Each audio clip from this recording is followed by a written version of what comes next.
మళ్ళీ ఇంట్లో పూజ చేసుకొని సో పూజ స్టార్ట్ అయ్యే టైం వరకు అయితే మేము కిందికి వెళ్ళాము. సో ఇంకా పూజ అంతా అయ్యే వరకు అక్కడే కూర్చొని దండం పెట్టుకున్నాము. శ్రీ మహాగణాధిపతి నమః. రెండు అక్షంతలు నమస్కారం చేసుకో.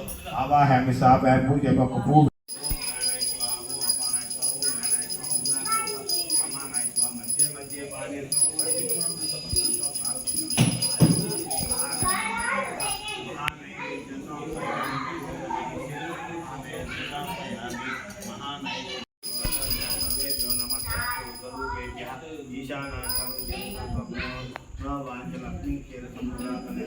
రామేశ్వరి నాటి భూత సమస్త దేవతలు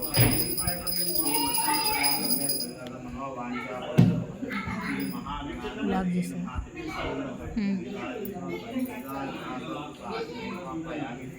మన పార్వతీ జై బోలో గణేష్ మహారాజ్ కి. అండ్ ఫైనల్గా పూజ కంప్లీట్ అయిపోయిన తర్వాత నైవేద్యాలు తినేసాము. అండ్ ఇక్కడ కాసేపు క్యారమ్ ఆడుతూ కూర్చున్నాము. అండ్ నా డే అయితే ఇలా స్వీట్ అండ్ సింపుల్గా కంప్లీట్ అయిపోయింది.